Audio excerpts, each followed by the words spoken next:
भगवान शिव का जन्म कैसे हुआ, यह है श्रावण मास की खास जानकारी सिर्फ आपके लिए। भगवान शिव का जन्म हुआ या नहीं हुआ तो कैसे हुआ और क्या वे स्वयंभू हैं? भगवान शिव का जन्म कैसे हुआ, नहीं हुआ तो क्या वे स्वयंभू हैं? भगवान शिव का जन्म कैसे और कहाँ हुआ? वेद कहते हैं कि जो जन्मा है वह मरेगा, अर्थात जो बना है वह फना है। वेदों के अनुसार ईश्वर या परमात्मा अजन्मा, अप्रकट, निराकार, निर्गुण और निर्विकार है। अजन्मा का अर्थ जिसने कभी जन्म नहीं लिया और जो आगे भी जन्म नहीं लेगा। प्रकट अर्थात जो किसी भी गर्भ से उत्पन्न न होकर स्वयंभू प्रकट हो गया है, और अप्रकट अर्थात जो स्वयंभू प्रकट भी नहीं है। निराकार अर्थात जिसका कोई आकार नहीं है। निर्गुण अर्थात जिसमें किसी भी प्रकार का कोई गुण नहीं है। निर्विकार अर्थात जिसमें किसी भी प्रकार का कोई विकार या दोष भी नहीं है। अब सवाल यह उठता है कि फिर शिव क्या है? वे किसी न किसी रूप में जन्मे या प्रकट हुए, तभी तो उन्होंने विवाह किया, तभी तो उन्होंने कई असुरों को वरदान दिया और कई असुरों का वध भी किया। दरअसल जब हम शिव कहते हैं तो वह निराकर ईश्वर की बात होती है, और जब हम सदाशिव कहते हैं तो ईश्वर महान आत्मा की बात होती है, और जब हम शंकर या महेश कहते हैं तो वह सतिया पार्वती के पति महादेव की बात होती है। बस हिंदूजन यही भेद नहीं कर पाते हैं और सभी को एक ही मान लेते हैं। अक्सर भगवान शंकर को शिव भी कहा जाता है। भगवान शिव का जन्म कैसे हुआ? शिव पुराण के अनुसार भगवान सदाशिव और पराशक्ति अंबिका, पार्वती या सती नहीं से ही भगवान शंकर की उत्पत्ति मानी गई है। उस अंबिका को प्रकृति, सर्वेश्वरी, त्रिदेव जननी, ब्रह्मा, विष्णु और महेश की माता, नित्या और मूल कारण भी कहते हैं। सदाशिव द्वारा प्रकट की गई उस शक्ति की 8 भुजाएं हैं। पराशक्ति जगत जननी वह देवी नाना प्रकार की गतियों से संपन्न है और अनेक प्रकार के अस्त्र शक्ति धारण करती है। वह शक्ति की देवी काल रूप सदाशिव की अर्धांगिनी दुर्गा है। उस सदाशिव से दुर्गा प्रकट हुई। काशी के आनंद रूप वन में रमण करते हुए एक समय दोनों को यह इच्छा उत्पन्न हुई कि किसी दूसरे पुरुष की सृष्टि करनी चाहिए, जिस पर सृष्टि निर्माण, वंश वृद्धि आदि का कार्यभार रखकर हम निर्वाण धारण करें। इस हेतु उन्होंने वामांग से विष्णु को प्रकट किया। इस प्रकार विष्णु के माता और पिता कालरूपी सदाशिव और पराशक्ति दुर्गा हैं।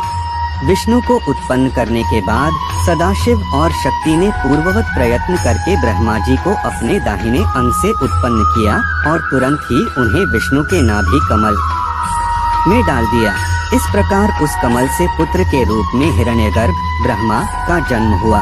एक बार ब्रह्मा और विष्णु दोनों में सर्वोच्चता को लेकर लड़ाई हो गई, तो बीच में कालरूपी एक स्तंभ आकर खड़ा हो गया।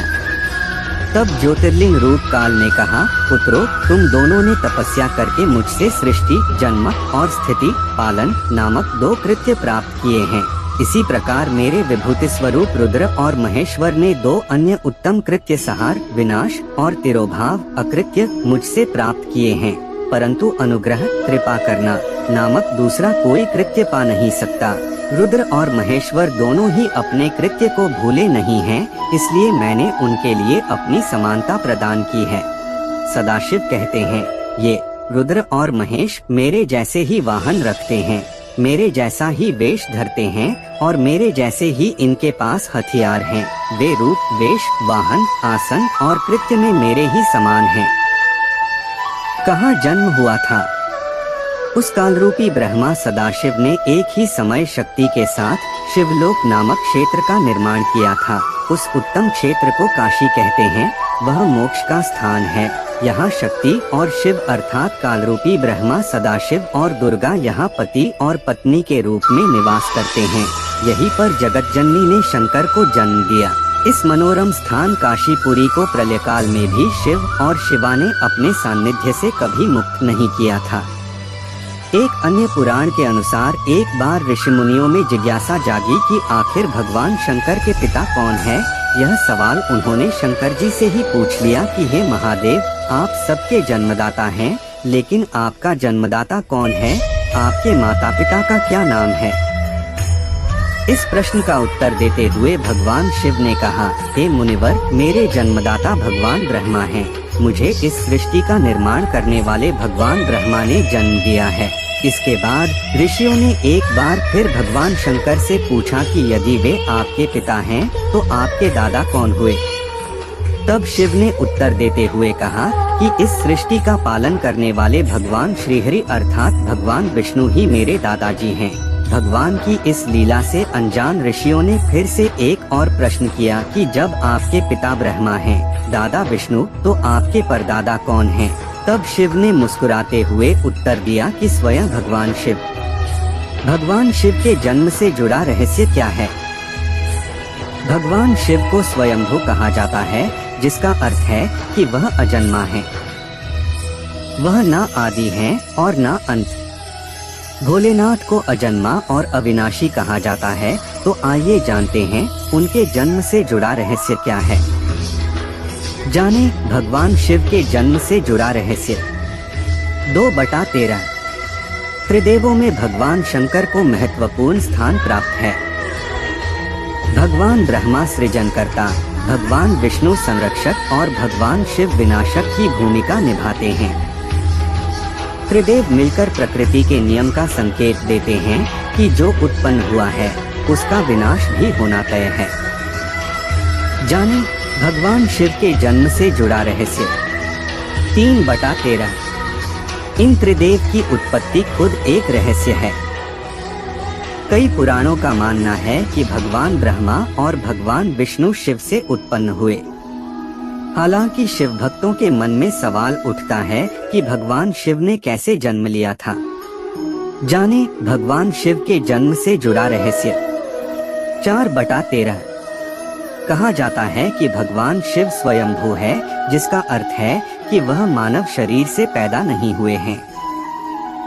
जब कुछ नहीं था तो भगवान शिव थे और सब कुछ नष्ट हो जाने के बाद भी उनका अस्तित्व रहेगा।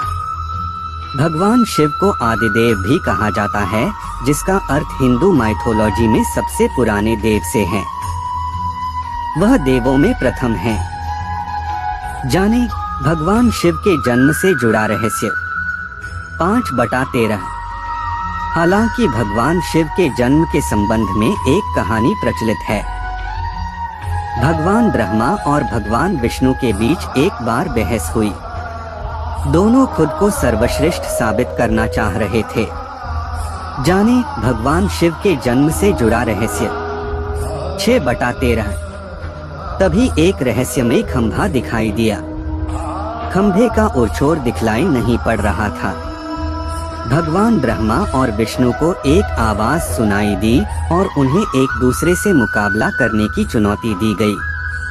उन्हें खंभे का पहला और आखिरी छोर ढूंढने के लिए कहा गया। जाने भगवान शिव के जन्म से जुड़ा रहस्य। 7/13 भगवान ब्रह्मा ने तुरंत एक पक्षी का रूप धारण किया और खंभे के ऊपरी हिस्से की खोज करने निकल पड़े। दूसरी तरफ भगवान विष्णु ने वराह का रूप धारण किया और खंभे के आखिरी छोर को ढूंढने निकल पड़े। दोनों ने बहुत प्रयास किए लेकिन असफल रहे। जाने भगवान शिव के जन्म से जुड़ा रहस्य। 8/13 जब उन्होंने हार मान ली तो उन्होंने भगवान शिव को इंतजार करते हुए पाया। तब उन्हें एहसास हुआ कि ब्रह्मांड को एक सर्वोच्च शक्ति चला रही है, जो भगवान शिव ही हैं। खंभा प्रतीक रूप में भगवान शिव के कभी ना खत्म होने वाले स्वरूप को दर्शाता है। जाने भगवान शिव के जन्म से जुड़ा रहस्य। 9/13 भगवान शिव के जन्म के विषय में इस कथा के अलावा भी कई कथाएं हैं। दरअसल शिव के 11 अवतार माने जाते हैं। इन अवतारों की कथाओं में रुद्रावतार की कथा काफी प्रचलित है। जाने भगवान शिव के जन्म से जुड़ा रहस्य। 10/13 कूर्म पुराण के अनुसार जब सृष्टि को उत्पन्न करने में ब्रह्मा जी को कठिनाई होने लगी तो वह रोने लगे। ब्रह्मा जी के आंसुओं से भूत प्रेतों का जन्म हुआ और मुख से रुद्र उत्पन्न हुए। रुद्र भगवान शिव के अंश और भूत प्रेत उनके गण यानी सेवक माने जाते हैं। जाने भगवान शिव के जन्म से जुड़ा रहस्य। 11/13 शिव पुराण के अनुसार भगवान शिव को स्वयंभू सेल्फ बॉर्न माना गया है, जबकि विष्णु पुराण के अनुसार भगवान विष्णु स्वयंभू हैं। शिव पुराण के अनुसार एक बार जब भगवान शिव अपने टखने पर अमृत मल रहे थे तब उससे भगवान विष्णु पैदा हुए, जबकि विष्णु पुराण के अनुसार शिव भगवान विष्णु के माथे के तेज से उत्पन्न हुए बताए गए हैं। जाने भगवान शिव के जन्म से जुड़ा रहस्य।